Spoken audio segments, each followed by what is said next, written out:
तालियों के साथ हम सब उन्हें आमंत्रित करें from Sandhya Medicity. Please sir join us on the stage. A big big big thanks to you.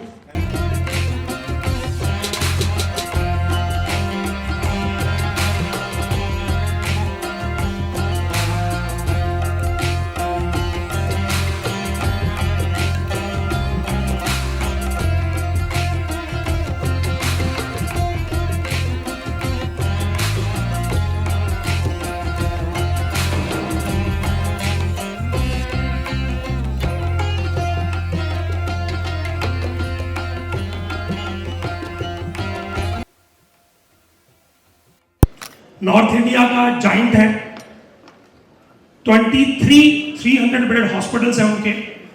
तो ओनर साहब के साथ जब उनका एक हॉस्पिटल था, तो मेरा पहला क्वेश्चन उनके साथ था कि सर ये जो पेशेंट कैश लेके खड़े होते हैं, आप इनको किसी को एडमिट नहीं करते, और ये जो कार्ड लेके खड़े होते हैं आप इनको फूलों की माला के साथ एंटर करते हो और इनकी सारी जरूरतें पूरी करते हो, और कैश वाले को कहते हैं ठीक है जी बढ़िया कमरा दे देना, मैं वहां दूंगा। मैं गया, गुप्ता थे, तो वो उन्होंने बनी वाली बात समझानी थी, क्योंकि बनी है तो वही बात समझानी थी। उन्होंने कहा भाई देख मेरी बात समझ कि जो कैश लेके खड़ा है अगर वो ठीक हो गया तो कल मॉर्निंग डिस्चार्ज ले लेगा, और अगर वो नहीं ठीक हुआ तो फिर डिस्चार्ज लेके कहीं और जाके एडमिट हो जाएगा। ये जो कार्ड वाला है ना, ये तब तक नहीं जाएगा जब तक मैं डिस्चार्ज पेपर साइन नहीं करूंगा, क्योंकि ये कार्ड कहीं यूज नहीं कर पाएगा। तो उसी बात को समझने के लिए कि वो ऐसी फैसिलिटी आयुर्वेदा में क्या है कि आपके अस्पताल के बेड 100 बेड हो। वैसे तो आयुर्वेदा के क्लिनिक्स बहुत सारे हैं, अस्पतालों के बेड की बात करें तो लगभग बहुत सारे कॉलेजेस ऐसे हैं जिनके अंदर पेशेंट सिर्फ और सिर्फ इंस्पेक्शन के टाइम लाए जाते हैं, बाकी ड्यूटियां की जाती हैं। तो उन कॉलेजेस के लिए मेरा आंसर है कि अगर इस पॉलिसी का पालन कर लिया जाए तो केवल डोनेशन के अलावा अस्पताल भी रेवेन्यू देगा। तो अगर अस्पताल के रेवेन्यू को डीन्स को, चेयरमैन को, सोसाइटी के जो भी उनके मालिक हैं उनके फ्रेम में आ जाए तो उनके 100 बेड के अस्पताल में कभी मरीज की कमी नहीं पड़ेगी। तो उस कॉन्सेप्ट को समझाने के लिए और उसका रेवेन्यू अगर समझ में आ जाए, मैं फिर बात इसलिए कह रहा हूं क्योंकि गुप्ता हूं तो बिना लक्ष्मी के मैं बात कर नहीं पाऊंगा। तो लक्ष्मी की बात सबसे पहले, और जैसे मैंने अपनी पिक्चर्स में दिखाया कि मैंने इटालियन हेल्थ मिनिस्टर को ट्रीटमेंट दिया था उनके रिक्वेस्ट के ऊपर, खैर वो कोविड में चली गई। उनके द्वारा मुझे बड़ा आनंद में प्राइवेट जेट में पूरा जर्मनी घूमने का मौका मिला था। तो वो सब चीजें तो सिर्फ एक बार का मौका है, फॉरेन ट्रिप्स इंजॉयबल होते हैं, बड़ा मजा आता है, लेकिन उनसे रेगुलर रिकरेंट रेवेन्यू नहीं खड़ा होता। यानी रेवेन्यू का मजा तब है कि मेरे 43 हॉस्पिटल है, मैं आपके सामने खड़ा हूं और मेरे पास कैलकुलेशन मेरे मोबाइल में चल रही है कि इतना क्लेम आ गया, इतने पैसे क्रेडिट हो गए, इतना अमाउंट ट्रांसफर हो गया, जिसमें एक भी ओपीडी मैं नहीं देख रहा हूं। सर ने अभी मुझे कहा था कि सर्जरी के ऊपर डाटा, तो सर आज मेरी एक्चुअली सर्जरी पे पीपीटी नहीं थी, वरना मैं सर्जरी का डाटा भी लेके आता। आज जिस चीज की मेरी पीपीटी में उसका डाटा लेके आया। तो let me start with the hospital empowerment system introduced by the government of India, और उसके ऊपर हमें NABH क्राइटेरिया कैसे कैसे प्राप्त करके हम अपने संस्थान को क्वालिटी स्टैंडर्ड्स में ला सकते हैं और अपने अस्पताल के बेड्स बढ़ सकते हैं। तो स्टूडेंट्स आपसे रिक्वेस्ट है, ये पीपीटी की क्लिप ले जाकर कृपया करके अपने प्रिंसिपल को दिखाएं कि आपके लिए पेशेंट इंस्पेक्शन की बजाय प्रतिदिन भर्ती रहे। तो kindly take the clips. So start the PPT please.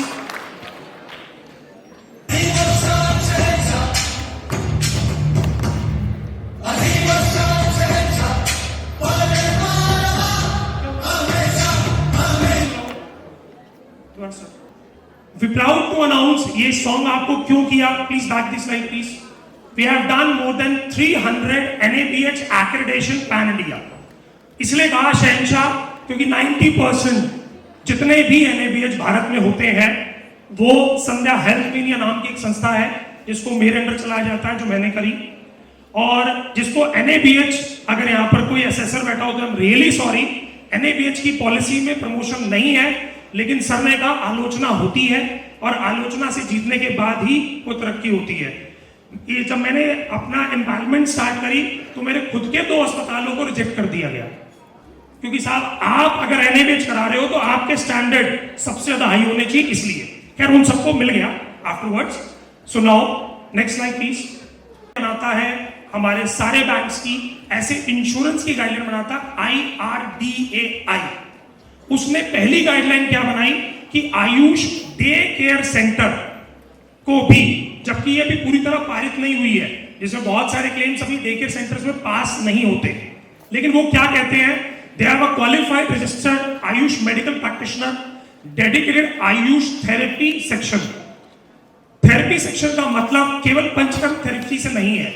अगर कोई स्त्री प्रसूति करते हैं तो उनके पास ओटी हो, उसका सैनिटाइजेशन एरिया हो, CSSD हो, हैंड वॉशिंग एरिया हो, यानी आपको कोई ना कोई प्रोसीजर जिसके लिए आप रोगी को 4 से 6 घंटे अपने संस्थान में रखोगे, क्योंकि ओपीडी बेसिस के क्लेम्स तो एलोपैथी में भी नहीं मिलते, इसलिए you need a dedicated therapy sections.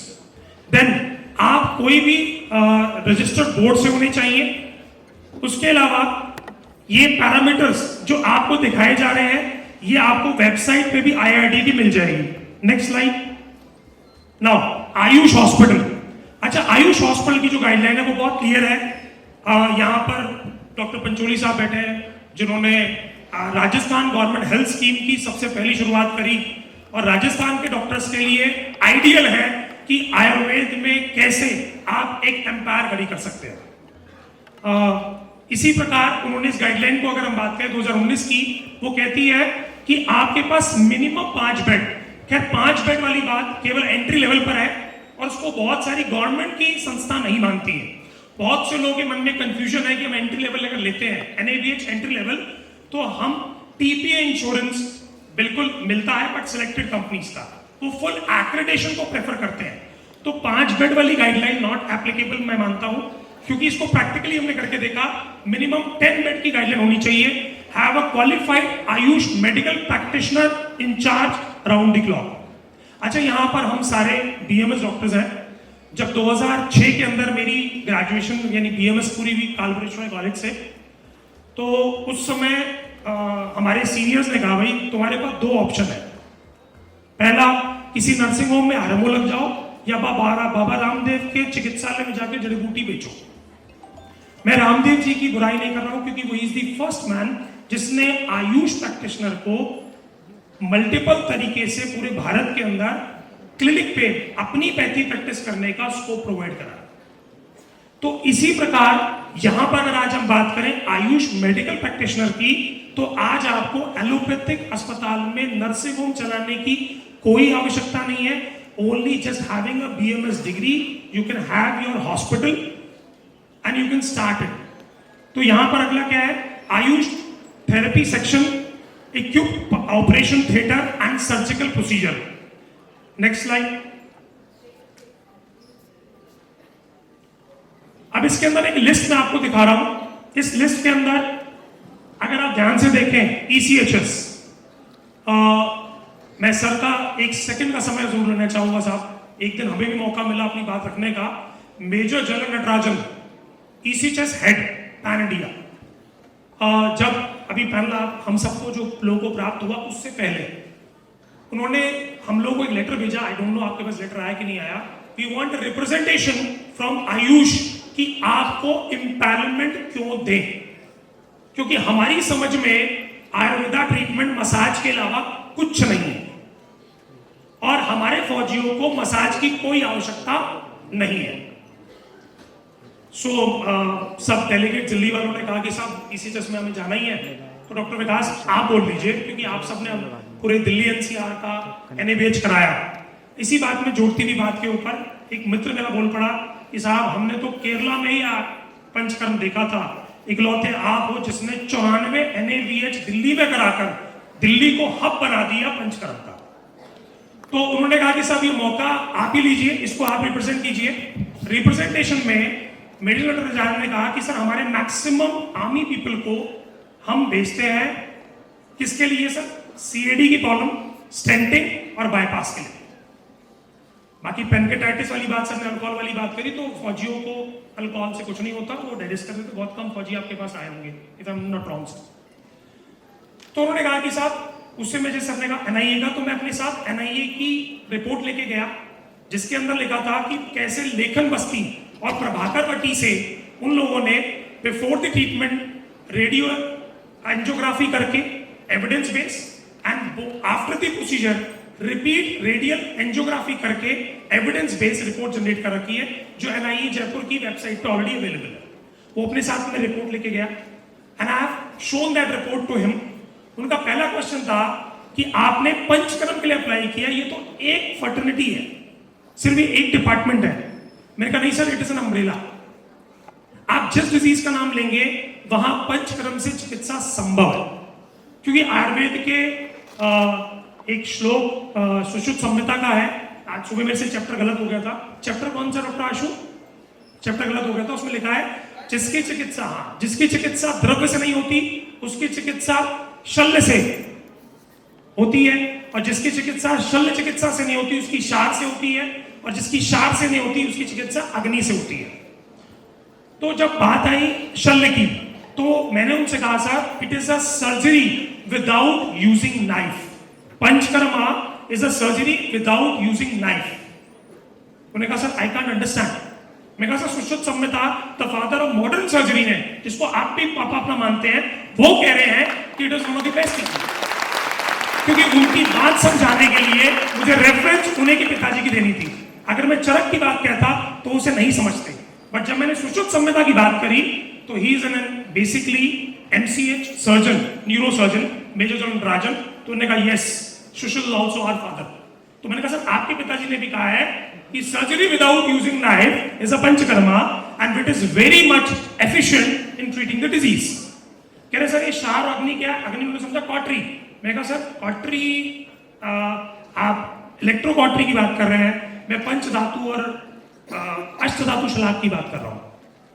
खैर, तो उसके बाद जब हमने बात समझाई, आई एक्सप्लेन एंड जैसे सर ने कहा एविडेंस बेस आयुर्वेदा, तो मैं अपने साथ सीसीआरएस की रेफरेंस, अपने साथ एनसीबीआई के पोर्टल के पेपर्स लेके गया कि सर ऑलरेडी प्रूवन है। अल्सरेटिव कोलाइटिस का ट्रीटमेंट देखें, आप सीकेडी का ट्रीटमेंट देखें, 100 पेशेंट के ऊपर पीजी स्कॉलर्स ने स्टडी करी कि कैसे पूर्णवादी क्वात बस्ती रोगियों की चिकित्सा करती है, साथ में द्रव्य के साथ में, एविडेंस बेस। हाँ, जिसके अंदर डायबिटिक नेफ्रोपैथी को अवॉइड किया गया था, रेस्ट किया गया। तो आई टेक की सर आप सीकेडी का ट्रीटमेंट भी हमसे ले सकते हैं, आप डायलिसिस के लोड से बच सकते हैं। आपके पेशेंट को 40 दिन के बाद हम इतना स्वस्थ कर देंगे कि आपके ऊपर जो हर महीने 10 से 20 हजार रुपए डायलिसिस का ईसीएच का लोड है वो घट जाएगा। तो डायलिसिस का लोड आपका घट जाएगा सर आयुर्वेदा को अपनाने के बाद, just positive treatment. Then I told them regarding sir आप लेमिनेक्टमी डायसेक्टमी की बात करते हैं, जिसके अंदर 1 से 1.5 लाख रुपए का बिल आप पास करते हैं, और 1 से 1.5 लाख रुपए का जो बिल पास करते हैं, आयुर्वेद में केवल और केवल 50,000 रुपए के शोधन प्रक्रिया, लीच थेरेपी और अग्निकर्म से आप रोगी को स्वस्थ कर सकते हैं, और आपका 1.5 लाख रुपए की बिल की बजाय केवल 50,000 रुपए खर्च आएगा। बेसिकली माइंडसेट क्या है एलोपैथी का, कि जो करोड़ों रुपया एलोपैथी को मिलता है, आयुर्वेद को तेल लगाने के लिए क्यों दिया जाए? So that want want to change it कि सर आप जो बाईपास की बात कह रहे हो, आप 2.5 लाख रुपए का बिल देते हो, मैं लेखन बस्ती 40 दिन दूंगा, प्रभाकर वटी खिलाऊंगा। अगर आपकी बस्ती के रेट के हिसाब से निकालूं तो लेखन बस्ती का रेट 1,000 रुपए पर दिन है, प्रतिदिन। मैंने आपसे केवल और केवल 40,000 और प्रभाकर वटी की मुश्किल से 1,000 रुपए, यानी 41,000 रुपए में मैं आपका बाईपास का 1.5 से 2 लाख रुपए बचा रहा हूं, और वो evidence based by NIA Jaipur. तो दिए था कि एविडेंस देने के बाद भारत में पहली बार 5,220 करोड़ रुपए का ईसीएचएस, जिसका बजट है हर साल 5,220 करोड़ रुपए, यानी सबसे बड़ा हेल्थ बजट अगर किसी का है वो आर्मी का है, उसने आयुर्वेदा फर्टिलिटी के हॉस्पिटल्स को इंक्लूसिव में डाला।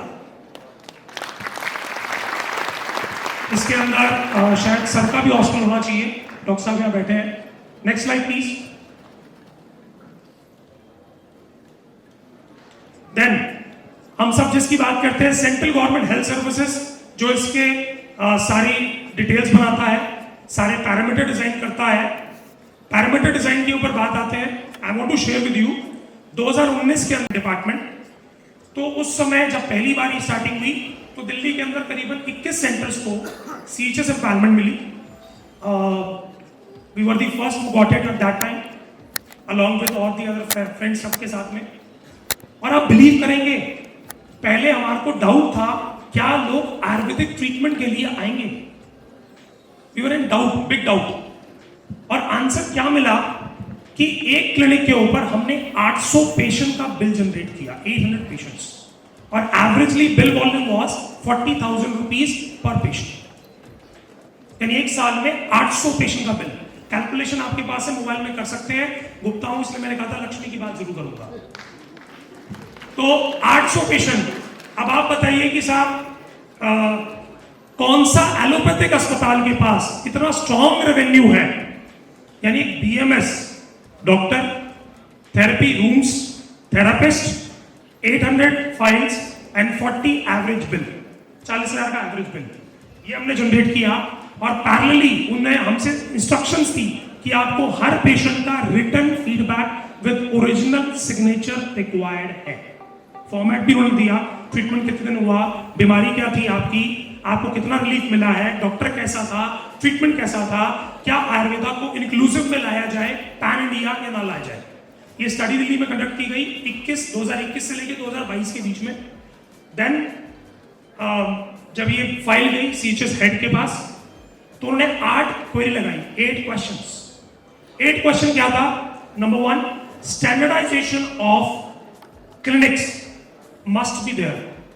तो आंसर मिला स्टैंडर्ड हाई एलोपैथी हो या आयुर्वेदा हो, इट्स NABH. सो उन्होंने कहा कि NABH is a mandatory tool for getting the CHS. पहला क्वेश्चन का आंसर ये मिला. सेकंड क्वेश्चन क्या मिला? Referral system after making a perfect diagnosis must be there. यानी कोई भी डॉक्टर CHS का पेशेंट को पहले द्रव्य देगा, दीपन पाचन करेगा, सीधा पंचकर्म के लिए नहीं भेजेगा. यानी उसको 10 से 15 दिन पहले दीपन पाचन कराएं और नहीं आराम मिले तब पंच के लिए रेफर करें. बहुत से हमारे मित्र लड़ने लगे, कह रहे साहब ये क्या तरीका होता है, डिस्पेंसरी का डॉक्टर रेफर नहीं करता. नहीं sir, it is a guideline. ये गाइडलाइन बनाई गई टू सेफगार्ड अस. क्योंकि बहुत सारे पेशेंट्स में क्या हुआ, इंस्टेंट ट्रीटमेंट पंचकर्म करने से आम की चिकित्सा नहीं हो पाई और उनके दर्द बढ़ गए, उनकी प्रॉब्लम बढ़ गई. जबकि आम पाचन के बिना आप कभी भी पंचकर्म की अगर शुरुआत करेंगे तो रोगी के कष्ट बढ़ेंगे घटने की वजह. तो ये गाइडलाइन दूसरी थी. तीसरी गाइडलाइन क्या बनाई गई कि जितना भी बिलिंग सिस्टम है इसके कोड्स डेवलप किए जाए और उनको कोड्स के हिसाब से. यानी 2022 के बाद नेशनल जो NHA का पोर्टल है उसने पहली बार इसके कोड्स बनाए, इन कोड्स को डाला और उन कोड्स के अकॉर्डिंगली बिलिंग स्टार्ट की गई. देन एक और क्वेश्चन था रिगार्डिंग कि जो आपके जितने भी सेंटर्स हैं इनका ऑडिट मैकेनिज्म कैसे होगा. तो ऑडिट के लिए क्या डाला गया कि साहब जितना भी स्टाफ है उसका सैलरी स्लिप, उसका डिप्लोमा या डिग्री या एक्सपीरियंस सर्टिफिकेट आपको अटैच करना है कि आपके पास क्वालिफाइड प्रोफेशनल्स हैं. खाली आप डॉक्टर्स नहीं चाहिए हमें जो ट्रीटिंग फैकल्टी मतलब जो ट्रीटमेंट दे रहा है उसकी भी क्वालिफिकेशन चाहिए. ये अटैच में आया. तो उससे क्या हुआ, उससे हमारे ही क्वालिटी स्टैंडर्ड्स बेटर हुए. क्योंकि उससे पहले केवल और केवल थेरेपिस्ट सिर्फ ऑयल रगड़ना जानता था, उसको उसकी टेक्निकलिटी पता ही नहीं थी. व्यापक किसे कहते हैं, SOP किसे कहते हैं, एक एक चिकित्सा के अंदर आपको प्रॉब्लम क्या आ सकती है, तो आपको ट्रेन करना है, सर्टिफाइड करना है या diploma holder must be there. ये उसके अंदर ऐड किया गया.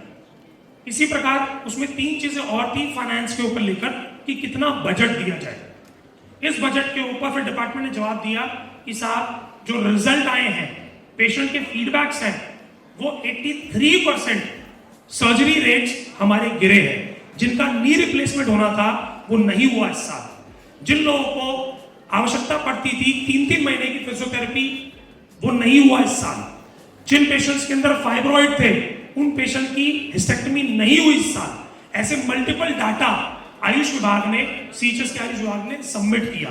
तब जाके वो कन्विंस हुए कि अगर हमारा बजट घट रहा है एलोपैथी का और वही बजट हम आयुर्वेद को दे रहे हैं तो देश का भला होगा. इसके ऊपर एक रिप्रेजेंटेशन हमसे ली गई.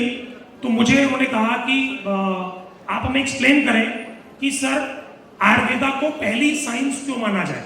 आप कह रहे हो, आप लेटर लिख के दे रहे हो कि जी पहली साइंस है, भारतीय साइंस है।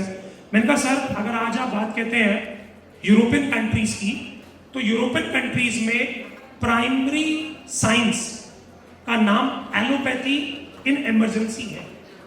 जीवन जीने के लिए, स्वस्थ रहने के लिए, दीर्घायु होने के लिए वो नेचुरोपैथी का प्रयोग करते हैं।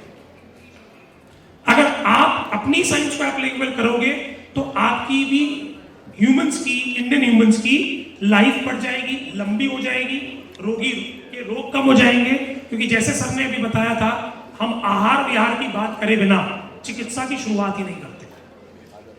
तो वो चीज हमने करी। तो नेक्स्ट है सीरीएचएस। अगर आज हम बात करें तो सीरीएचएस के करीबन दिल्ली के अंदर ही 60 सेंटर्स है, पैन इंडिया अराउंड 50 सेंटर्स है। और पंचोली सर के बढ़िया बढ़िया गाल और मेरे बढ़िया बढ़िया गाल देख के आपको समझ में आ रहा होगा कि हम नाश्ते में कश्मीरी शेव से नीचे खाते नहीं है। उससे पहले बेचारे हम काम चला रहे थे। क्यों सर? करेक्ट। बिकॉज सीरीएचएस की बिलिंग पैटर्न भी इतना सिस्टमाइज हो गया है, आप बिल लगाए 45 दिन में आपके अकाउंट में पैसा क्रेडिट हो जाएगा। यानी बहुत से लोगों के मन में फियर था कि गवर्नमेंट पैन लेने के बाद पेमेंट्स नहीं आएंगी। ये फियर गवर्नमेंट ने ही खत्म करके, क्योंकि हमने रिक्वेस्ट डाली सबने मिलके कि सर हम आयुर्वेदा प्रैक्टिशनर है, हमारे पास इतना बैकअप नहीं है कि हम 6-6 महीने या 1-1 साल तक बिल की वेट कर सके। Now system has been made कि 45 डेज में बिल क्रेडिट हो जाएगा। Next slide. Then CAPF, Central Arm Police Forces, जिसके अंदर आती है Assam Rifle, BSF, CISF, CRPF, ITBP, NSG and SSR.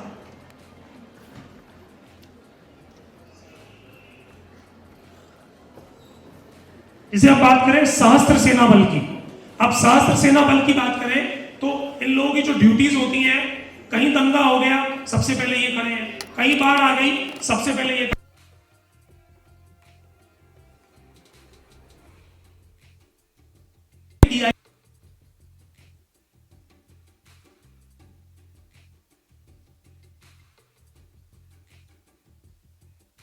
भी करवा सके और इन जवान को हम स्वस्थ भी रख सके। तब सीएपीएफ ने ये निर्णय लिया कि आयुर्वेदा को इंक्लूजन में लाते हैं और इनको अलाउ करते हैं कि आप 2 घंटे के लिए जाइए, ट्रीटमेंट करा के वापस आ जाइए।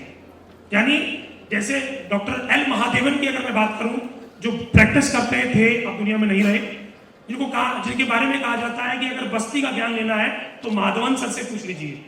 उनसे सौभाग्य एक बार मिला तो उन्होंने कहा कि एक समय ऐसा आएगा कि जब पेट्रोल पंप की तरह अस्पताल होंगे, मात्र बस्ती लो और गाड़ी आगे लेके चल पड़ो ह्यूमन बीइंग की।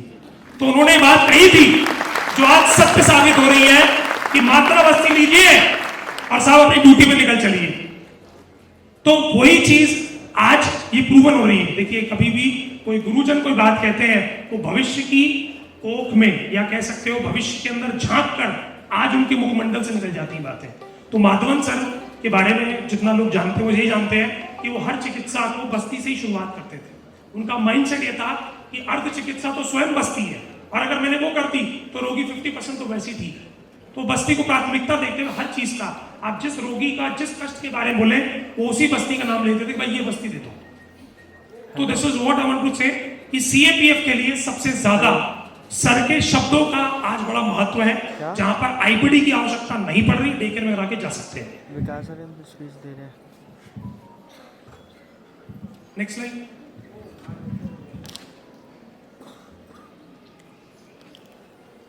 हरी जी नेक्स्ट स्लाइड। हरी जी, हाँ जी, थैंक यू। ये सीएपीएफ का ओएम है जो मैंने आपको बताया। नाउ यहां पर हम जब सर की बात कर रहे हैं जयपुर आयुर्वेदा की, तो राजस्थान गवर्नमेंट हेल्थ स्कीम में because of doctor Pancholi sir आज एक दिन सबको देखने को मिल रहा है। रीजन बीइंग क्यों, जितनी स्टोरी मैंने पंचोली सर से सुनी और देखी, ये वो इंसान है जो अपनी क्लिनिक छोड़ के रोज मंत्रालय जाते थे कि भैया आरजीएस आ जाए। अगर आज हम बोले तो सेंट्रल गवर्नमेंट हेल्थ स्कीम से ज्यादा स्ट्रॉन्ग, इफेक्टिव और ज्यादा व्यापी राजस्थान गवर्नमेंट हेल्थ स्कीम निकली। इसके सबसे ज्यादा अस्पताल राजस्थान में है। और आज अगर आवश्यकता की बात करें तो जितने लोग एलोपैथिक अस्पताल चला रहे थे मेरे सीनियर्स, यानी अगर मैं कहूं कि जो मुझसे 5 साल सीनियर थे जिन्होंने बीएमएस करने के बाद एलोपैथिक अस्पताल खोले थे, उनके कॉल आते हैं राजस्थान से, यार वो विकास एलोपैथी से मन भर गया। तो मैं उनको कहता हूँ सर जी वो हमें पता है लक्ष्मी ज्यादा दिख रही है आपको आयुर्वेदा में, एलोपैथी से मन इसलिए भर गया है। क्यों? क्योंकि जब बात एलोपैथी की आती है उनके पास उनके जो हॉस्पिटल्स हैं उनके स्टैंडर्ड्स को एक आयुर्वेदिक डॉक्टर बहुत रेयरेस्ट मीट कर पाता है।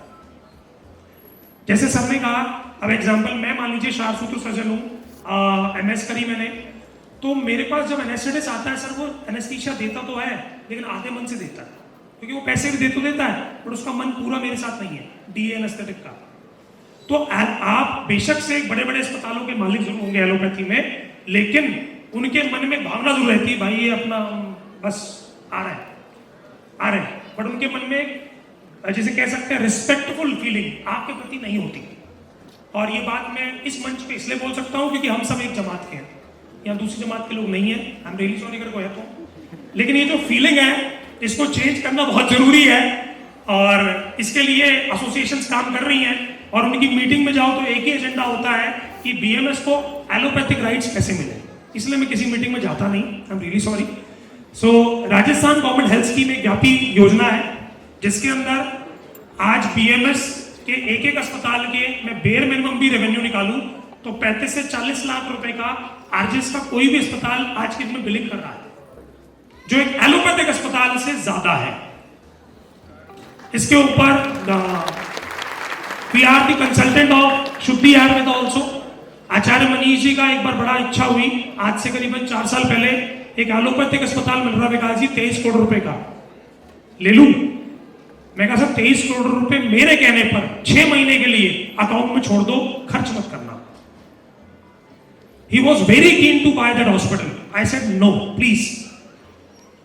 क्योंकि मैं उनसे कंसल्टेंसी ली थी मैंने कहा सर मैं आपको 23 करोड़ रुपए 1 साल में वापस दूंगा जो एलोपैथी में नहीं आएंगे। कह रहा सर आप फालतू बातें करते हो, दैट्स प्रूफ नहीं है। मैं कहा सर मैं प्रूफ करके दिखाऊंगा आपको, मेरी बात मान लीजिए। दिल्ली के अंदर जब ये इम्पैनमेंट का सीन बना उन्होंने 12 सेंटर्स एक साथ स्टार्ट किए। समझाने की जरूरत तो है नहीं सर कि वो 23 करोड़ रुपए आए कि नहीं आए, 23 करोड़ रुपए आ गए, ठीक है साहब। एक 200 करोड़ की आयुर्वेद की कंपनी आज 12,000 करोड़ की है, is because of this business of empanelment. यानी दवाई बेचकर वो 200 करोड़ थे लेकिन अस्पताल खोलकर वो 12,000 करोड़ के। आचार्य जी का फर्स्ट सेशन था, मैं आ नहीं पाया था उस दिन। Next slide. Haryana government health scheme, Haryana government health scheme की अगर हम बात करें तो हरियाणा राज्य के अंदर भी सरकार ने स्कीम की शुरुआत करी जहां पर आयुष डॉक्टर, अगर आपके पास एनएबीएच है तो हरियाणा गवर्नमेंट हेल्थ स्कीम को भी एंजॉय कर सकते हैं। कर्नाटका, बैंगलोर, आयुर्वेदा। सर मेरे एक सीनियर है, मेरे गुरुजन है जो वहां पर है, जिनके बहुत सारे रोगी आईपीडी में एडमिट होना चाहते हैं, जिनके पास इंश्योरेंस कार्ड है, तो मैं तो चाहूंगा सर उनको भी आशीर्वचन दें आप, क्योंकि बहुत से रोगी जिनके पास बेचारों के पास शायद कैश नहीं है। अच्छा, इंश्योरेंस कंपनी क्या बेच के देती है कार्ड? वो ये बोलती है कि साहब 2 लाख रुपए हो सकता है इमरजेंसी में अकाउंट में ना हो, बट 2 लाख का कार्ड जरूर रखो जो आपके काम आएगा। और हर इंसान इंश्योरेंस प्राइवेट इसी बेसिस पे लेता है, ये इमरजेंसी में काम आएगा। और सिमिलर अब वो आयुष में भी कवर्ड है, अभी आगे वाले स्लाइड्स में देखेंगे हम। मैंने बात बैंगलोर की इसलिए करी है क्योंकि सबसे बड़ा आईटी हब वहीं पे है। Now we talk about few of the claims of Ayurveda की अगर हम बात करें तो आदित्य बिरला का एक क्लेम है, then we have one more claim जिसकी वैल्यू 30,000 है, एक मेडियसिस का क्लेम है जी। अच्छा, ये हैदराबाद वाले हॉस्पिटल का है, पहले वाला कौन सा हॉस्पिटल है हमारे, देन ये हमारा, अच्छा ये मेरठ वाले हॉस्पिटल है, मेडियसिस का, बजाज का, सेफवे का, विडाल हेल्थ का। इस क्लेम का ब्रेकअप मैं आपको नहीं दे पा रहा हूं, आई एम रियली सॉरी। ये क्लेम बेसिकली अच्छा वात व्याधि का है, ठीक है। देन कुछ चीजें ऐसी जो यूथ को जाननी चाहिए कि आपका फ्यूचर क्या है। जैसे कल मैं एक स्पीच सुन रहा था डॉक्टर यशवंत सर की, उन्होंने कहा साहब आप बाय डिफॉल्ट बीएमएस है या बाय चॉइस बीएमएस है। मेरे शब्द थोड़े से तीखे कटाश रूपी हैं। बाय डिफॉल्ट बीएमएस है या बाय चॉइस बीएमएस है। मैक्सिमम एमबीबीएस नहीं कर पाए इसलिए बाय डिफॉल्ट बीएमएस है, करेक्ट। तो अब बोलना चाहिए ब्लेसिंग इन डिस्गाइज, धन्यवाद कि हमारा डिफॉल्ट हो गया, हम बीएमएस ज्वाइन कर लिया, क्योंकि जो आने वाला टाइम है वो आपके लिए कैलकुलेशन है, और एक कैलकुलेशन मेरी बिल्कुल नहीं है, गवर्नमेंट ऑफ इंडिया की कैलकुलेशन क्या कहती है, compound annual growth 22% since 2016, 372 billion in 2022। यानी अभी इसमें आगे अलग से आएगा, यानी हेल्थ केयर इंडस्ट्री ने अपने आप को 372 बिलियन डॉलर्स में स्थापित कर लिया है। यानी अगर हम बात करें आईटी या कोई और बिजनेस, अब हेल्थ केयर इंडस्ट्री का जो कंपाउंड आ रहा है, ये मेरा नहीं है सर, गवर्नमेंट ऑफ इंडिया का डाटा है। According to Indian economic survey 2021, domestic market growth, इसमें आयुर्वेदा और एलोपैथी कंबाइंड, ये अभी कंबाइंड की बात कर रहा हूं, जो आएगा 130 बिलियन बाय 2030, यानी 130 बिलियन डॉलर। ये इंडियन मार्केट की बात चल रही है, सॉरी इंटरनेशनल मार्केट की। नाउ आयुर्वेदा ये एविडेंस बेस है, 2023 तक 57,450 करोड़ की इंडस्ट्री ऑलरेडी बन चुकी है। So congratulate to the ayurvedic physicians कि आज हमारे सीनियर्स के एफर्ट से 57,450 करोड़ की इंडस्ट्री ऑलरेडी 2023 में लिस्ट हो गई है। यानी जिस फर्टिलिटी में इसमें ना ब्लेसिंग इन डिस्गाइज, अब आप सब अपने आप को बोलिए धन्यवाद उस समय का मुझे एमबीबीएस में एडमिशन नहीं मिला।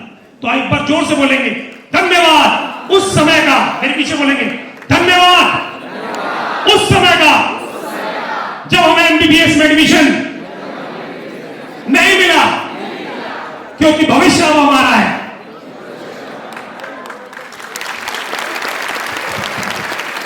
Now, next is projected to reach 1 trillion, यानी 1 ट्रिलियन डॉलर इकोनॉमी बनने जा रहा है आयुर्वेदा। अगर आप बात करें आज आयुर्वेदा की, तो पहले आयुर्वेदा ये था, आज आयुर्वेदा का इतना बड़ा प्रारूप है, इतना बड़ा रूप है, जिसके अंदर पता नहीं कितने सारे संस्थाएं समा जाएंगी। So now next is list of documents, क्योंकि बहुत सारे स्टूडेंट्स को अपने प्रिंसिपल सर को लिस्ट देनी है कि सर आप फटाफट एनएबीएच कराएं और सीएचएस ईसीएचएस लें। तो लिस्ट फटाफट कॉपी करेंगे, जिसके अंदर है कि आपके पास ओनरशिप होनी चाहिए, बिल्डिंग टैक्स का certificate, blueprint, fire exit plan. अच्छा, इनमें से मैक्सिमम डॉक्यूमेंट एनसीआईएसएम ले लेता है, don't worry, maximum document NCISM के पास होते हैं, उसके बिना कॉलेज की परमिशन नहीं होती है। करेक्ट मैम आप हाँ कर रहे मेरी बात को, शायद करेक्ट होते हैं ना। सिर्फ मन चाहिए, और मन चाहने के लिए 57,450 CR उनको जाके दिखाना कि साहब, क्योंकि देखो जिन्होंने कॉलेजेस खोले हैं, मैं आपको सच्चाई बता रहा हूँ, क्योंकि मैं भी एक ऐसे कॉलेज से पढ़ के आया हूँ, कालभ्रेश्वर है, स्वामी जी का कॉलेज था।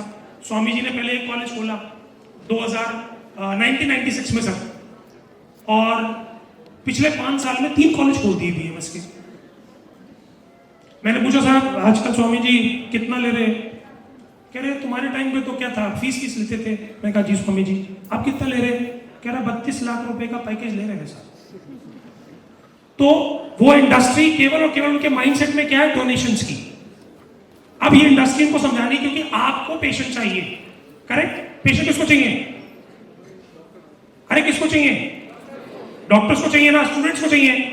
अगर आपके बोर्ड को समझ में आ गई बात, प्रिंसिपल के माइंड में आ गई, कह रहा भाई साहब हमारे कौन से पैसे लग रहे हैं, डॉक्यूमेंट्स हमारे पास हैं, हमने इम्पायरमेंट लेनी है, पेशेंट अपने आप चलाएगा। क्योंकि मैंने क्या कहा, कैश वाला पेशेंट भाग जाएगा।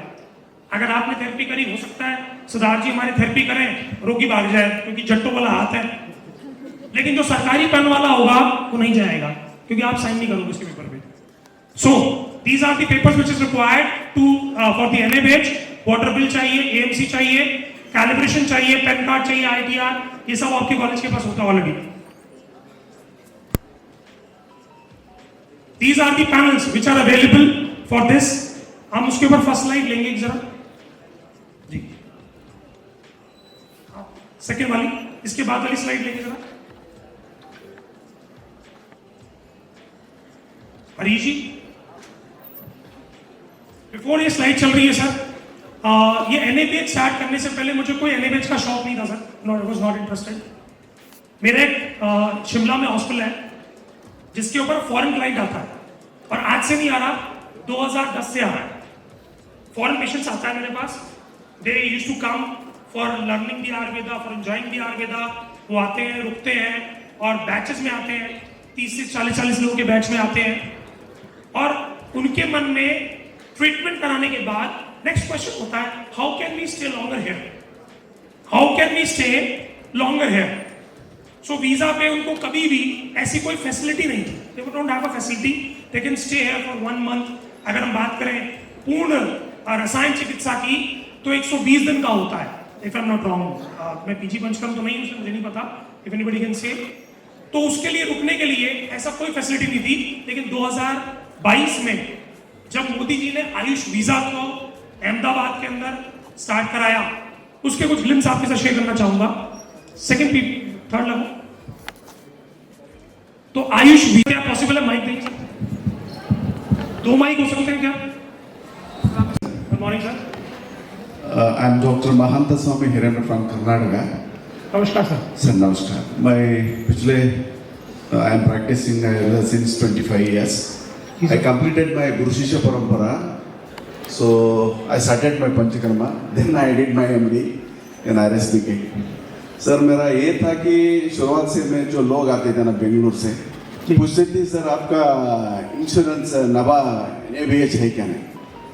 मैं बहुत कोशिश किया, I didn't get the accreditation for my hospital because to prepare all the documents अभी भी नहीं हुआ मेरा।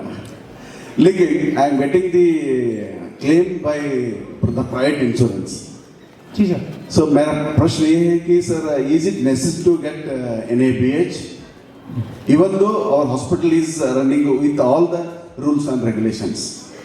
And one more thing, but my patients are getting reimbursement by the private insurance companies because we have KPME in Karnataka private establishment. जी sir, पीछे से बात शुरू करूंगा। आप बात कर रहे हैं सर रीइंबर्समेंट क्लेम की, और मैं बात कर रहा हूं कैशलेस क्लेम्स की। जो पिक्चर्स अभी आपने देखी, there none of them are reimbursed, all of them are cashless. जहां पर पेशेंट को हम बड़ी सारी ना पिक्चर देखते हैं, वो अक्षय कुमार की आती है, पेशेंट बड़े मजे में लेटा हुआ है, एंजॉय कर रहा है, जैसे बिल आता दोबारा हार्ट अटैक पड़ जाता है, बिल देख के दोबारा हार्ट अटैक पड़ जाता है। तो कैशलेस क्लेम में क्या फायदा है सर? बिल कितना भी आओ, अपने को अपना पूरा ट्रीटमेंट लेना है। रीइंबर्समेंट में वो आपको पेमेंट करेगा, बिल लेके जाएगा। अच्छा, पंचकर्म की चिकित्सा 7 दिन, 14 दिन, 21 दिन और 28 दिन ये कहा गया।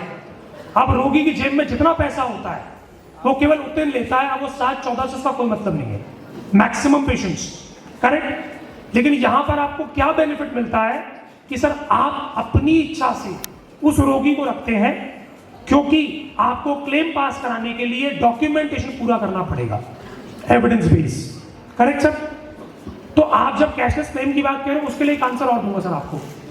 अभी जिसकी मैं बात कर रहा हूं अपने हॉस्पिटल की, मैंने सर खुद पहली बार NABH के पेपर बनाए, गलत हो गए, दोबारा बनाए फिर गलत हो गए, तिबारा बनाए फिर गलत हो गए। फिर मेरे दादाजी, क्योंकि बनिया हूं तो बचपन में बहुत सारी चीजें बनिया में सीखी थी, तो दादाजी की एक बात दिमाग में क्लिक हो गई। दादाजी उस समय दुनिया में नहीं थे, तो दादाजी से मैंने पूछा, मैंने कहा दादाजी आप जब गांधी जी मरे थे तो उस समय तो आप थे? हाँ मैं था। तो तब देश में बड़ी चिंता थी कि गांधी जी के बाद मरने के बाद देश कैसे चलेगा। तो मेरे दादाजी ने मुस्कुरा के कहा, अरे भाई गांधी कह गया था जहां जहां मेरी फोटो लगेगी वहां वहां देश अपने आप चलता रहेगा।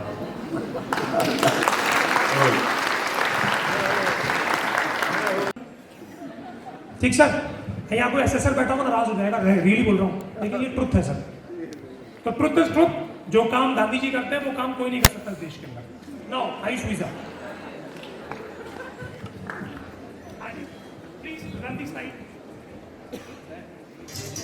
बुरी नजर ना हम पे डालो, सुनो गौर से दुनिया वालों, बुरी नजर ना हम पे डालो, चाहे कितना जोर लगा लो, सबसे आगे होंगे हिंदुस्तान।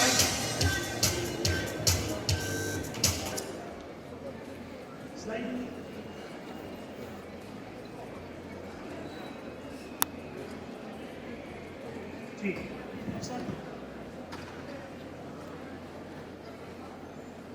ये आयुष वीजा का पोर्टल है, जिसको क्लिक करने के बाद आपका स्टार्ट होता है पाइल्स।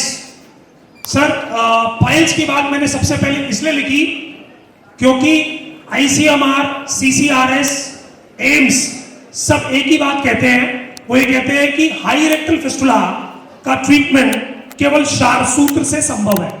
ये मैं नहीं कह रहा हूं साहब, ये उनकी स्टेटमेंट है, एविडेंस बेस। दे सकते, मैंने नहीं कहा। अच्छा क्योंकि थोड़ा सा चतुर और चालाक होना पड़ता है मनुष्य को इस जीवन को जीना है। तो सर मैं आपको आंसर दे रहा हूं सर, मैंने जितनी भी अपनी सर्जरीज करी हैं उसके अंदर एक सच आपको जरूर बताऊंगा सर, मेरे ओटी में कोई मरा नहीं और मैंने किसी को एम्बुलेंस में डाल के रेफर किया नहीं, क्योंकि मैंने वो केस लिया ही नहीं जिसके ऊपर मुझे दिख रहा था अरिष्ट लक्षण। मैंने अरिष्ट लक्षण वाले केस कभी किए ही नहीं। जिसका ओटी क्लियरेंस है वो ओटी में जाएगा, वरना दवाई लेके अपने घर जाएगा, सिंपल। सो पाइल्स की बात मैंने आपको इसलिए करी है, ये एविडेंस जब इंटरनेशनली जाएगा तो वहां पर आपकी चेकलिस्ट रिक्वायर्ड होगी कि आप फॉरेन वाले पेशेंट को अगर भारत में बुलाकर फिस्टुला की सर्जरी करोगे। ये बात मुझे कब समझ में आई, पाइल्स वाली बात सर। और दिल बता रहा हूं, जो लोग शारसूत्र में इतने से इंटरेस्टेड है, उनका इंटरेस्ट मैं अभी मोबाइल निकाल लीजिए, एक कैलकुलेशन से पूरा कर देता हूं। कृपया मोबाइल निकाल लें सर। जो ये मैडम जिनकी मैंने फोटोग्राफ दिखाई, इटालियन हेल्थ मिनिस्टर की, इनके हस्बैंड को फिस्टुला था साहब। मैंने इलाज नहीं किया, मैं जब इनसे मिला तो उन्होंने मुझे बताया कि जिनेवा से उन्होंने सर्जरी कराई। अरब कंट्री से कोई एक डॉक्टर है जो वीकली बेसिस के ऊपर अपने जेट के से आता है, कुछ थ्रेड बदल बदल के चला जाता है, वीकली बेसिस पे आता है। अरब कंट्री से जिनेवा, इंडिया से नहीं। अब कोई समझदार है सर वहां पर जिसने धागे को समझ लिया, उन्होंने धागा भारत से मंगाया और जिनेवा में जुगाड़ लगाया, लग गया साहब। क्योंकि अरब कंट्री में ऐसा अलाउड नहीं, उन्होंने जिनेवा में सेट कर लिया मामला अपना। तो मैंने पूछा साहब आपके पैसे कितने खर्च हुए? कह रहा it is totally around 25,000 Euros.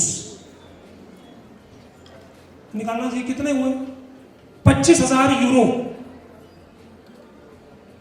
अरे 25,000 रुपए नहीं, 25,000 euro in treatment of fistula. ये तो मेरा स्टूडेंट है, इनके हस्बैंड दूसरे थे जो मैम के, जिन्होंने मुझे बात बताई, ज्ञान दिया। 2019 में 25,000 यूरो। धागा भारत का, टेक्निक भारत की, कमा कोई और रहा है। कितना हुआ कोई बताएगा? हाँ जी, मतलब 12 लाख रुपए एक रोगी से मिल जाए तो बाकी टाइम तो आराम से घूमने में बिताया जा सकता है यंगस्टर्स, और नॉट? हाँ जी, 12 लाख एक पेशेंट से मिल जाए तो correct correct, it is Ayush visa. यानी आयुष वीजा अब आपको ये फैसिलिटी देता है कि आप फॉरेन क्लाइंट्स को इंडिया इनवाइट करके, और ये पोर्टल गवर्नमेंट ऑफ इंडिया का पोर्टल है जहां पर आप अपनी स्टडी, अपने रिसर्च, अपने पेपर, आपके एविडेंस बेस वहां पर डालिए। जहां पर एमआरआई चाहिए, पिक्चर्स चाहिए, पेशेंट का फीडबैक चाहिए, ये आप अपलोड करेंगे, ये फैसिलिटी आपको मिलती है जी। पाइल्स क्योंकि मेरा सबसे प्यारा सब्जेक्ट है, वो एक्चुअली क्या है कि हम जब कॉलेज टाइम में थे ना, अच्छा बॉयज आराम रहा ना, वो कौन सा एक हीरो था शाहिद कपूर जिसकी मूवी आई थी एमबीबीएस वाली, है कौन सी थी? कबीर सिंह। डॉक्टर कबीर सिंह क्या कहते हैं, क्या तू डॉक्टरी करता है, तेरे हाथ में खून नहीं लगा, तू क्या डॉक्टर है? याद आया वो सीन? याद आया ना? तो इसलिए ना कॉलेज टाइम में बड़ा मन करता था ब्लड लगने का हाथ में। सो आई लाइक दिस सब्जेक्ट। अब इस पाइल्स की बात करें, next slide. So now you can list your all treatment यानी अगर हम किसी भी ट्रीटमेंट की बात करें, कुमार बैठता हो, स्त्री प्रसूति हो, आप किसी शलाक्या हो, शल्य हो, उन सारे ट्रीटमेंट को यहाँ पर एविडेंस पूरी लिस्टिंग है, गवर्नमेंट ने पूरी लिस्टिंग दी है ऑलरेडी, आपको कॉलम्स दिए हैं जहां पर अपनी वीडियो एविडेंस अपलोड करें, सबमिट करें, और ये पोर्टल सारी एम्बेसीज को दिखता है, और जिसका उसमें नाम होता है वह रिकमेंडेशन दी जाती है, you can choose this doctor. यानी अगर मैं आज मैं बात कहूं, मैं अगर जर्मनी से इंडिया आना चाहता हूं और मुझे आयुष वीजा चाहिए for getting the treatment, I need to list on this portal. ये पोर्टल पे लिस्ट कराने के बाद उनके पोर्टल पे उनको दिखता है, उनकी एम्बेसी में, they will allow to recommend. आपसे वो एक पेपर मंगाएंगे जिसमें लिखा होगा, जैसे हम सी फॉर्म, पहले सी फॉर्म सिस्टम था, कोई भी फॉरेन से इंडिया आए सी फॉर्म देते थे। Now AYUSH visa system has been develop कि आप उसको पहले प्रिस्क्रिप्शन भेजेंगे, ट्रीटमेंट प्लान भेजेंगे, एक एस्टिमेट बिल भेजेंगे ईमेल के थ्रू, और आप उस टाइम पीरियड को ब्लॉक करेंगे।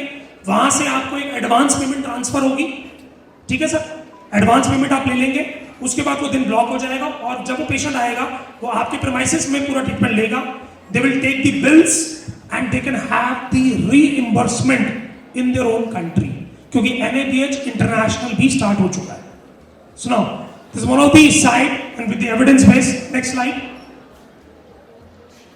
ये एक फोटोग्राफ जिसके बारे में आपको जरूर बताना चाहूंगा, ये द्रौपदी मुर्मू जी की पुत्री, उनके दामाद और उनका बेटा 5 मई 2024 को हमारे संस्थान में आए थे, because we have the highest intake of international patient in Himachal.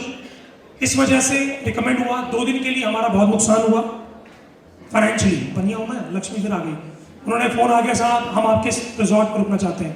President नहीं रुक सकता पर उसकी फैमिली रुक सकती है। सो ये उस दिन का एविडेंस बेस्ड फोटोग्राफ है। Next slide. इसलिए मैंने कहा क्योंकि one of the safest site consider हुआ। Then we have the patient, जो योगा बहुत जगह होता है, ट्रीटमेंट होता है। Next panchakarma. Next sightseeing, खैर वो देनी पड़ती है एंजॉय कराने के लिए। नेक्स्ट स्लाइड जी। नेक्स्ट स्लाइड जी। ये इटालियन ग्रुप्स जो प्रॉपरली इंडिया आए 14 डेज के लिए विद द आयुष वीजा, किसी की एलिमेंट सर्वाइकल, किसी को बैक एक, किसी को PCOD, किसी को क्या नाम है ओबेसिटी, किसी को डायबिटीज, किसी को हाइपरटेंशन, प्यूरिफिकेशन के लिए। Next slide. ये एक और ग्रुप आया था हमारे पास। Next slide. सो ये आप स्कैन करके भी चेक कर सकते हैं इसका एविडेंस, और बड़ी खुशी होती है मुझे बताते हुए, हमारा इसका 80% रेवेन्यू अब फॉरेन पेशेंट से है। इंडियन पेशेंट से 20% जाते हैं और 80% रेवेन्यू हम सिर्फ फॉरेन पेशेंट से लेते हैं इसका। So this is one of the thing I can say that कि ये केरला में होता था, अब ये नॉर्थ इंडिया में भी होता है जी। नेक्स्ट पीपीटी आता है आपका अस्पताल कैसे डिजाइन किया जाए। NABH में भाई क्या क्या आवश्यकताएं पड़ती हैं, डॉक्यूमेंट हो गए, अस्पताल कैसे बनाए। तो कल एक सज्जन मुझसे पूछ रहे थे कि अस्पताल की आवश्यकता क्या क्या है। पिक्चर्स में आपको दिखा रहा हूं, बेसिक आवश्यकता है भाई, जितना आपको एक रिसेप्शन एरिया चाहिए, एक वेटिंग एरिया चाहिए, डॉक्टर्स के चैम्बर चाहिए, जितने आप कंसल्टेंट रख रहे हैं, मिनिमम अस्पताल में 2, एक कंसल्टेंट के लिए, विजिटिंग फैकल्टी के लिए, और एक आपके आरएमओ के लिए। देन आपको डेडिकेटेडली फार्मेसी रखनी है, जिसके अंदर भी क्वालिटी चाहिए कि भैया ऐसा नहीं कि डब्बे खुले पड़े हैं, चूर्ण ऐसे ही पड़े हुए हैं जैसे अपने कॉलेज में करते थे, इधर का इधर निकाल दिया। पता चले जी कई बार क्या होता है, मजाक में वो तिफला की जगह सीतोपलादी मिल जाता है, सीतोपलादी की जगह पंचसकार मिल जाता है, मरीज कहता खाया कुछ था निकला कुछ। So this is what has happened in many of the pharmacy. हमने किया ऐसा, हमसे गलती हो जाती थी, अपने को पता नहीं था, स्टीकर उड़ गया, उधर हमारे टीचर साहब चला रहे हैं, अबे दवाई नहीं आई, सब लेके आ रहा हूँ तुरंत, जो मिला वो निकाल के ले आए। एक बार तो गलती क्या हो गई, पेशेंट को लगे थे लूज मोशन, जानी थी कुटज गनवटी, और मुझे पता ही नहीं था कुटज गनवटी होती कैसी साहब, मुझे नहीं पता, मैं इच्छा विधि दे आया। और उसके बाद जो मेरे प्रिंसिपल ने मेरी क्लास लगाई, वो क्लास लगाई, उसके बाद से मुझे पता लगा इच्छा विधि छोटे साइज की होती है, कुटज गनवटी बड़े साइज की होती है। मुझे नहीं पता था, मुझे उसी दिन पता लगा डांट खाने के बाद जी। नाउ हॉस्पिटल जब भी आप स्टार्ट करते हैं, इसकी रिक्वायरमेंट क्या है, आपको रिसेप्शन, देन आपके कुछ साइनेजेस होते हैं, आपका scope, non scope. Next slide. Then आपका patient rights and responsibility, then grievances redressal mechanism, then आपका थेरेपी रूम। थेरेपी रूम का पहले बहुत से लोग पूछते थे साइज क्या होता है। सर एनएबीएच ने इंची टेप बंद कर दिया है। एनएबीएच सेज दैट इतना हो कि वनरेबल पेशेंट आराम से चढ़ सके, उतर सके, आप दोनों तरफ से, यानी एक टेबल के पास में 1 फुट 1 फुट 1 फुट 1 फुट इतनी जगह हो कि बहुत बड़ा नहीं चाहिए, बहुत लैविश नहीं चाहिए, बट इतना स्पेशियस हो कि पेशेंट को 2 अटेंडेंट पकड़ सके, इतनी रिक्वायरमेंट है। देन बेड्स, हॉस्पिटल बेड्स की अगर मैं बात करूं तो हॉस्पिटल बेड्स की अगर हम चर्चा करते हैं तो हॉस्पिटल बेड बहुत से लोगों के दिमाग में ये है, बट मैं आपको इंफॉर्मेशन दे रहा हूं कि ऐसा आयुष में कहीं नहीं है कि आपको ऐसे ही बेड रिक्वायर्ड है। आपको एक बेड रिक्वायर्ड है वनरेबल पेशेंट के लिए। रेस्ट आपके हॉस्पिटल के अंदर अगर नॉर्मल वुडन बेड है, डबल बेड्स है, वो भी इक्वली एप्लीकेबल है। क्यों? क्योंकि हमारा आयुर्वेद का दृष्टिकोण अलग तरीके से है और ये एक मरीज को डराने वाला दृष्टिकोण है, डर का बिजनेस है। भैया तेरे ग्लूकोज चढ़ेगा, डंडा लगा साथ में, हमारे आयुर्वेद में ऐसा नहीं होता। देन स्टीम चैम्बर, ठीक, शिरोधारा टेबल आपकी। इस प्रकार अपने आप व्यवस्थाओं को व्यवस्थित करें। अस्पताल में आवश्यकता एक किचन की पड़ेगी आपको, उसकी पिक्चर्स नहीं दिखाई क्योंकि वो आपको सबको पता नॉर्मल किचन होनी चाहिए। प्रिपरेशन रूम इज मैंडेटरी, ठीक है। ओटी अगर आप डेवलप करते हैं तो ओटी से पहले hand washing area, CSSD room, ये सेपरेटली आपको अलग करके रखना है, ठीक है। देन एनेस्थेटिस्ट आपको पैन पे लेना पड़ेगा, वो एक मजबूरी है। उसके साथ में आपके अस्पताल में व्हील चेयर, स्ट्रेचर, जो बेसिक रिक्वायरमेंट है ये होनी चाहिए, जो एक, ठीक। रेस्ट, आपको कोई अलग मशीनरी की आवश्यकता नहीं। ये अपने माइंड में रख लीजिए कि जो आपके पास है वो पर्याप्त है, सिर्फ उसको प्रेजेंटेशन देना। अभी एक एनएबीएच का पेपर सबमिट हुआ था, एक एनएबीएच का सेमिनार चल रहा था, तो बहुत से लोगों के मन में कि एनएबीएच बहुत कॉस्टली है, एक्चुअली में नहीं है। उस इंसान ने बेयर मिनिमम पेपर्स में एनएबीएच कराया, बेयर मिनिमम खर्चे थे, उसने सारी चीजें प्रॉपर तरीके से स्टैंडर्डाइज करी and he is ready for each and every answer to be asked by the NABH. NABH बिल्कुल आपसे नहीं कहता कि हमारे को इतना सब कुछ चाहिए। They say that what are you doing, जो कुछ आप कर रहे हो केवल उसी काम को हमें समझाओ, काइंडली एक्सप्लेन। जैसे कभी भी हमारे लेक्चरर्स प्रोफेसर आके पूछते हैं भाई आपने ये जो किया है, आपकी थीसिस है, एक्सप्लेन कीजिए, प्रेजेंटेशन कीजिए कि आपने कितना साइज लिया था, कितना आपने ड्रग लिया था, किस प्रकार आपने किया है। उसी प्रकार NABH is nothing to be called as NCISM cancellation. NABH cancel, जो मैंने कहा कि मेरे खुद का कैंसिल हुआ, वो कैंसिल एक्चुअली नहीं था, उन्होंने बोला रिपीट वेरिफिकेशन। एनएबीएच कैंसिल कभी नहीं करता, कैंसिल नहीं हुआ था, रिपीट वेरिफिकेशन, यानी अगर आप एक बार आंसर नहीं दे पाए, will give you another chance to give your answers, kindly prepare it. इसके 3 स्तंभ है।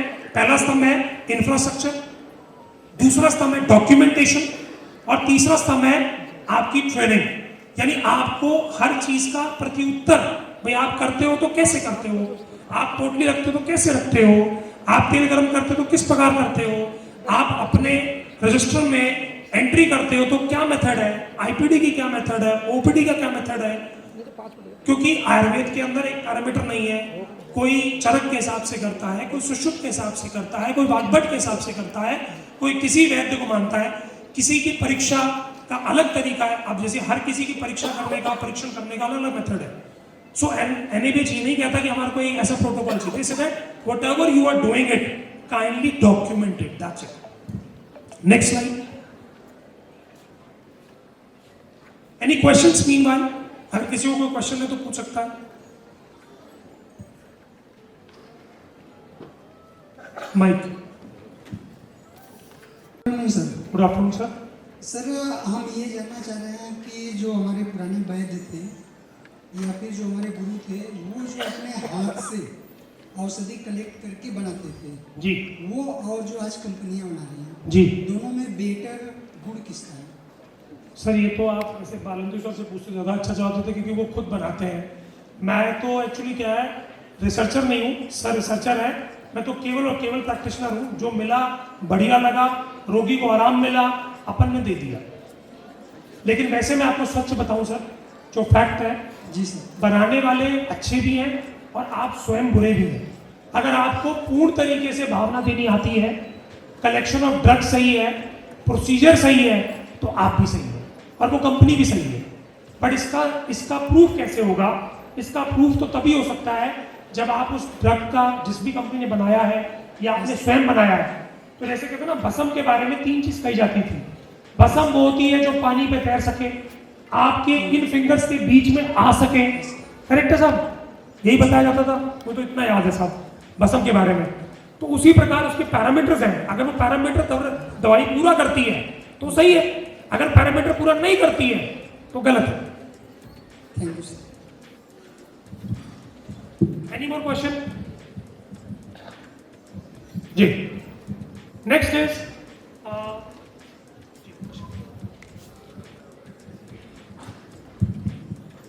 नमस्ते सर। नमस्कार जी। सर मैं ऋषिकुल कैंपस उत्तराखंड हरिद्वार से हूँ जी। और सर मैं एमडी सेकेंड ईयर स्टूडेंट हूँ जी। अभी थर्ड ईयर से मैंने प्रैक्टिस स्टार्ट कर दी थी। मेरा बैकग्राउंड ऐसा था कि मैं प्रैक्टिस में आना पड़ा। जी, तो जी। अभी जैसे हम एनबीएच वगैरह की बात कर रहे हैं, तो अगर हम कम से कम खर्चे पे स्टार्ट करना चाहें तो कितना खर्चा आप लोग जैसे फैसिलिटीज प्रोवाइड करवा रहे हो, तो आप कम से कम कितना खर्चा लेते हैं? सर आप ना देखो, मैं आपको फैक्ट बताता हूँ। एक आयुर्वेद के प्रति मेरा भी एक समर्पण है। संध्या हेल्थ मेनिया की वेबसाइट पे जाइए, कैसे बनाना है विद पिक्चर एविडेंस, हमारे अंबानी जी के दिए हुए इंटरनेट से आप आसानी से प्राप्त कर सकते हो। उसके लिए कोई स्ट्रेस नहीं है, ये फ्री ऑफ कॉस्ट है जो अवेलेबल है। अगर सर्विसेज में इन्वॉल्वमेंट है तो उसके चार्जेस अलग अलग है साहब, ठीक है। अगर सर्विसेज की बात अगर हम कहें कि अगर मैं एक आयुर्वेदिक का डॉक्टर हूँ और आप आयुर्वेदिक डॉक्टर हैं, तो सर वेबसाइट पे कैसे करना है, किस तरह करना है, हमने ऑलरेडी सारी चीजें उसमें डाल रखी है। केवल और केवल आपसे समय की आवश्यकता है। अगर आप समय निकाल के उसको स्टडी करेंगे तो आसानी से कर पाएंगे। फैक्ट। ठीक है, थैंक यू सर। जी। Any more questions from anyone?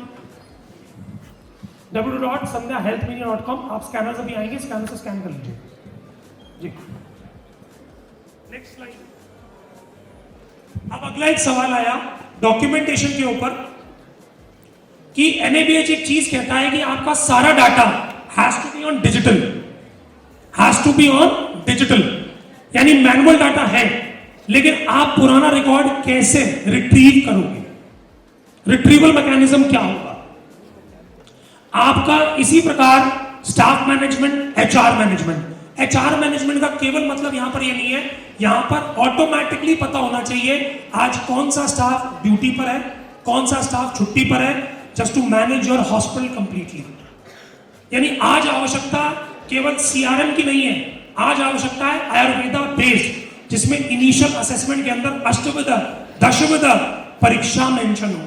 आज तक जितने भी सॉफ्टवेयर आते हैं वो क्या कहते हैं, इसलिए असेसर आके मना कर देता है, कहता भाई एलोपैथी वाले सिस्टम मत समझा, कोई ऐसा आयुर्वेदिक सिस्टम आपने बनाया हो कि जहां पर आप नाड़ी लिखते हो अष्टविध दशविध के साथ में, आप रोगी के जो पुरानी परीक्षाएं थी, आपने क्या देखा था, उसके बाद उसके अंदर क्या चेंजेस आए, आप उसके पूर्व क्रम में क्या करेंगे, प्रधान क्रम में क्या करेंगे, पाश्चात क्रम में क्या करेंगे, एक एविडेंस बेस होना चाहिए।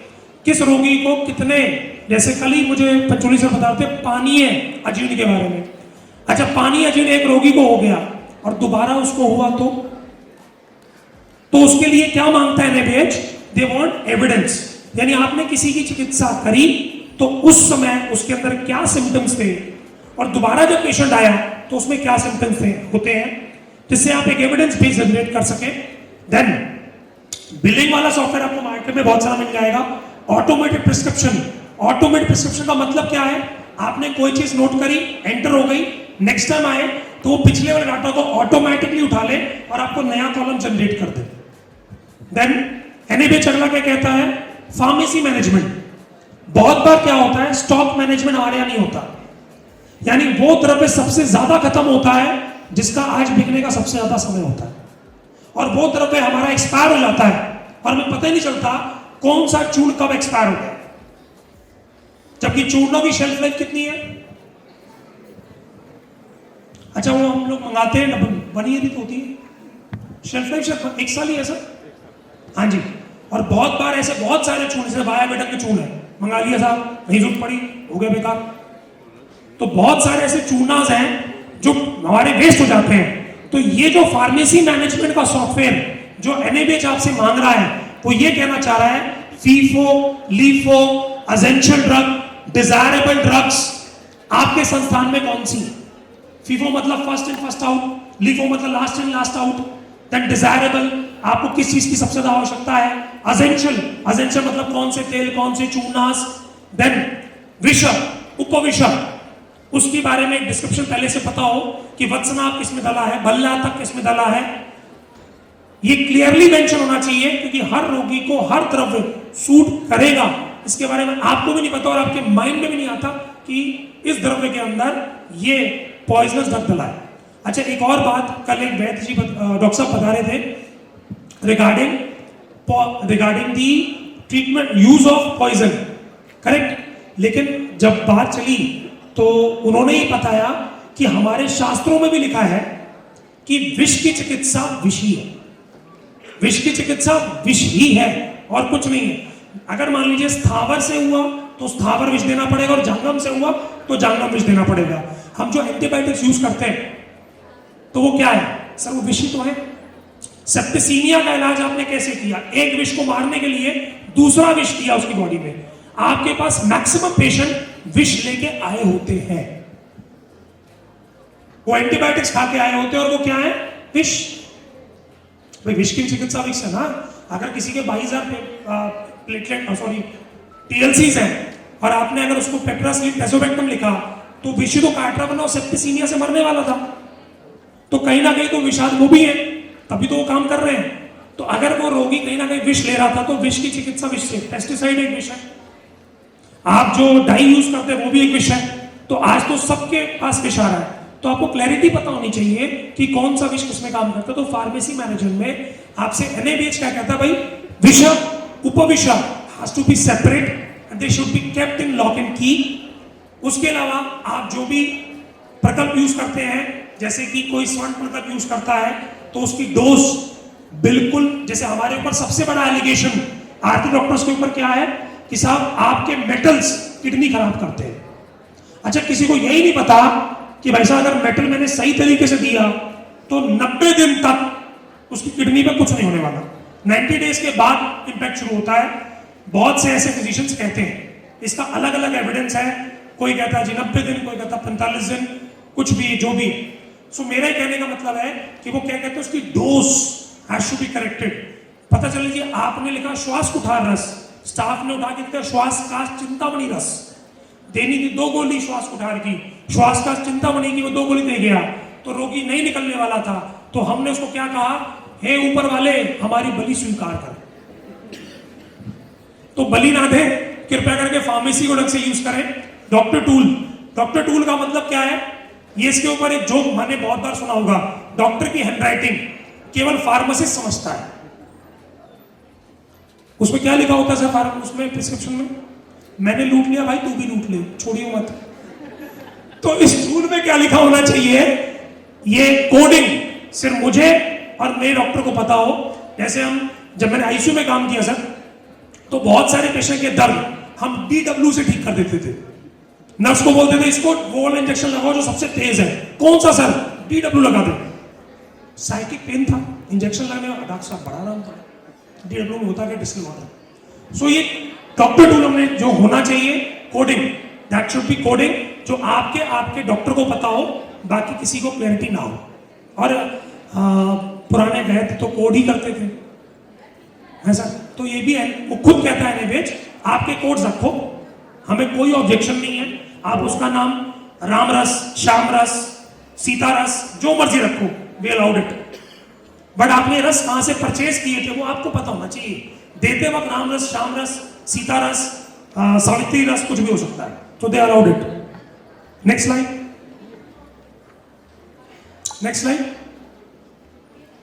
तो ये एविडेंस आपका, इसलिए मैंने बोला सर कि आपको डॉक्यूमेंट करना आसान हो जाता है, ऑटोमेट सिस्टम आता है, और ऑटोमेट सिस्टम आने के बाद आपकी जो OPD है वो एक स्ट्रीमलाइन हो जाती है, जहां पर पुराना UHID नंबर डालते आप पेशेंट की पूरी हिस्ट्री निकाल के देख सकते हैं। इस हिस्ट्री के ऊपर एक बड़ा अच्छा आंसर है। एक मेरे गुरुजी जिनसे मैंने सीखा, उन्होंने कहा जी एक पेशेंट, पहले दिन बैठा था, मुझे लगा ये सब ना फालतू की बातें होती हैं। पेशेंट आया, उसने बोला, उन्होंने कहा मेरे आराम नहीं है। उन्होंने कहा कल तूने गोभी खाई थी। कह रहा आपको कैसे पता? कह रहा मैं बोल रहा हूँ कल गोभी खाई है। कह रहा मैंने तो नहीं खाई है। उन्होंने कृष्ण हरितिकी हाथ में पकड़ा दी, बोला इंडियन टॉयलेट जाके पॉटी करो तुरंत। और आप सबको पता है कृष्ण हरितिकी अगर हाथ में पकड़ लें तो जितना हाथों में होगा वो उसी टाइम निकाल के बाहर फेंक देंगे। सर मैं गलत कह रहा हूँ तो गलत तो नहीं कह रहा सर, करेक्ट है ना? कृष्ण हरितिकी हाथ में पकड़ते ही जितना है वो सब मल में निकाल के बाहर कर देगी। मिलती बड़ी मुश्किल से है, तो उनके पास थी लकीली। तो उन्होंने कहा गोभी देख, मिल गई ना एविडेंस बेस। सो वो एविडेंस बहुत सारे आज हमारे को आवश्यकता है कि हम इस टूल्स को करें। और ऐसे ही नहीं, आज अगर हम बोले कि 12,716 लिस्टिंग पूरे पैन इंडिया, यानी कि देश बदल रहा है, डॉक्यूमेंट पे जा रहा है। और इस मंच से मैं बोलना चाहूंगा कि सर यस, आयुर्वेदिक डॉक्टर्स ने भी अपने आप को सूट एंड टाई में पहनने की आदत डाल दी है, धोती कुर्ता छोड़ दिया है। तो 12,716 डॉक्टर्स ने अब तक अपने आप को ऑटोमेशन पे डाल दिया है। सो आप कहां हैं, अपने आप को देखिए। नेक्स्ट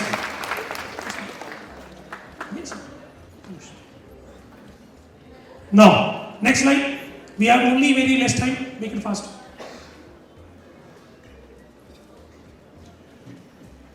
जब बात आती है, बहुत सारे मुझे लोग मिलते हैं कहते हैं हमारे पास ओपन लैंड है, ओपन स्थान है, हम उसके ऊपर एनएबीएच कैसे ले सकते हैं? तो उसके लिए मैं आपको सिर्फ एक क्लिप दिखाना चाहूंगा कि आप वहां पर भी अपना आयुर्वेदिक संस्थान डेवलप कर सकते हैं। ओपन लैंड में 4 कमरे, 5 कमरे, 10 कमरे, एनएबीएच उसको भी उतनी इज्जत और मान सम्मान देता है और उसको भी एक्रेडिटेशन में कंसिडर करता है। बहुत से लोगों के मन में डाउट था कि सर अगर मेरा खेत के अंदर अगर मैं 10 कमरे बना लूं तो क्या मुझे एनएबीएच मिलेगा? तो उसका आंसर मैं आपको दिखा रहा हूं। सो ये वनोदी रिजॉर्ट है जो 32 एकड़ में हमने बनाया है। नेक्स्ट स्लाइड,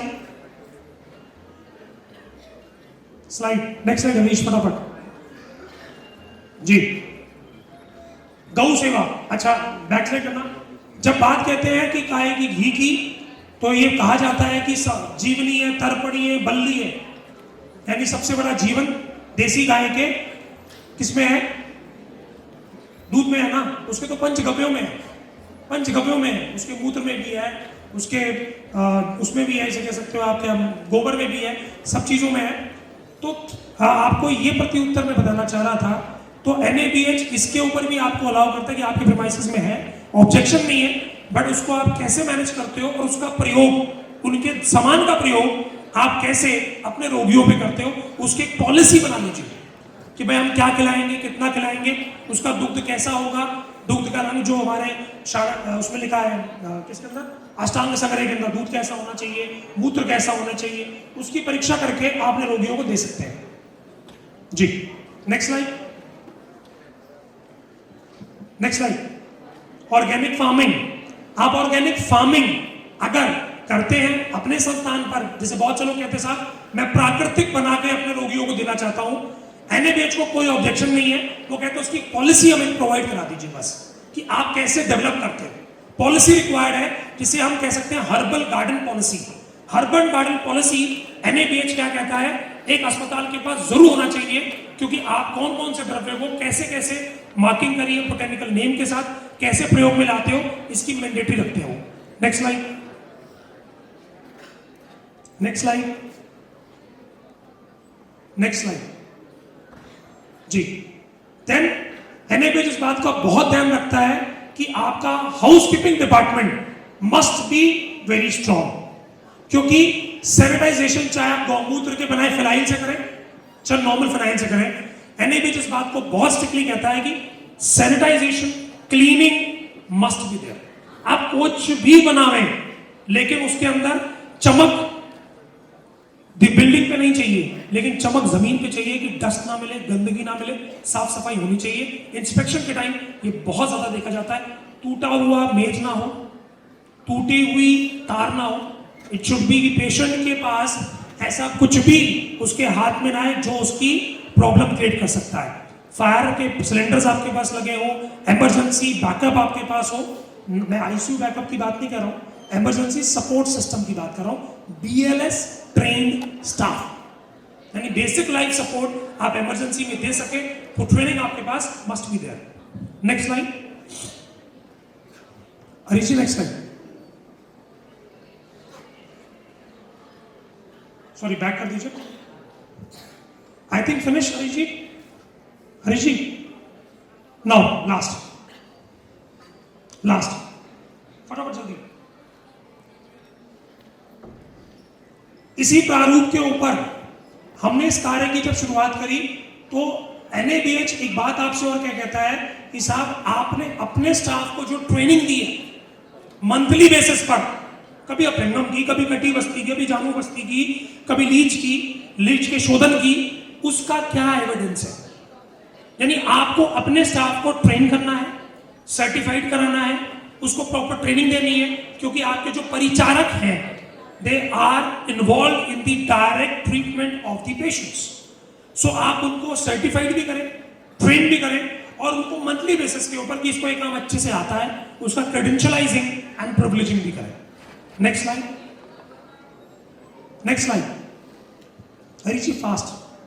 हाँ जी, यहां पर जो बात मैंने भी आपसे कही थी उस श्लोक की बात आ गई कि जिसकी चिकित्सा द्रव्य से नहीं होती उसकी चिकित्सा शार से होती है, शल्य से होती है, जिसकी चिकित्सा शल्य से नहीं होती उसकी शार से होती है, उसकी चिकित्सा शार से नहीं होती उसकी चिकित्सा अग्नि से होती है. Next line. देन आप अपने स्टाफ को ट्रेन करें और ट्राई करें कि आपको अगर बिजनेस में आगे जाना है तो अपने स्टाफ को अलग अलग इंस्टीट्यूट्स में भेजकर उनको नई एडवांस ट्रेनिंग, चाहे ऑनलाइन के माध्यम से चाहे फिजिकल माध्यम से आप कैसे करवाते हैं. NABH क्या मानता है? सर आपने कोई ट्रेनिंग कराई थी, उसका कोई वीडियो है, कोई एविडेंस है? यानी केवल आपके बोल देने से वो कंसिडर नहीं करते. Now they want GPS location, video and clips, तभी वो आपको कंसिडर करते हैं कि आपने क्वालिटी के ऊपर काम किया, स्टैंडर्ड मेंटेन किया और आपका संस्थान स्टैंडर्डाइज है. We finish off. वापस खत्म है ना हरीश जी? हाँ जी, स्लाइड्स आप उनको दें, सर्टिफाइड करें, ट्रेन करें स्टाफ को. जी हाँ जी. अब एक लास्ट कि शार सूत्र पूरे विश्व में कितना ज्यादा देखा जाता है. Next line. ये कुछ मिलियन व्यूज है. Next line. यस, यानी ये सर्जरीज अगर नॉर्मल कोई इंसान है जो PMS डॉक्टर नहीं है ये वीडियोस नहीं देख सकता. खुदा मार की वीडियो कौन, वो बड़ी अजीब सी बात है. कहते भाई जिसकी शक्ल ना देखनी पड़े उसका खुदा मार देखना पड़ रहा है. शार सूत्र सर्जरी के साथ तो बेचारों के साथ ये दुखदाई है. सो आप देखें कि इंटरनेशनली सर्जरीज शार सूत्र की कितनी डिमांड है कि भारत में मिलियन व्यूज के अंदर केवल 29% और internationally Indonesia, Japan, United States, Vietnam, इन कंट्रीज में शार सूत्र सर्जरीज की कितनी डिमांड है. ये सिर्फ मेरा मकसद क्या था, आप सबको शल्य के प्रति जागरूक करने का कि पूरा विश्व इन सर्जरीज में इंटरेस्टेड है. ये उसका एक एविडेंस है. ये मेरे YouTube चैनल का एविडेंस है कि कैसे लोग शार सूत्र सर्जरी, देखिए मॉडर्न सर्जरी नहीं देख रहे, वो शार सूत्र सर्जरी देख रहे हैं और भारतीयों से ज्यादा फॉरेनर्स देख रहे हैं. जी, थैंक यू. और any more questions you have? Thank you. Okay, thank you.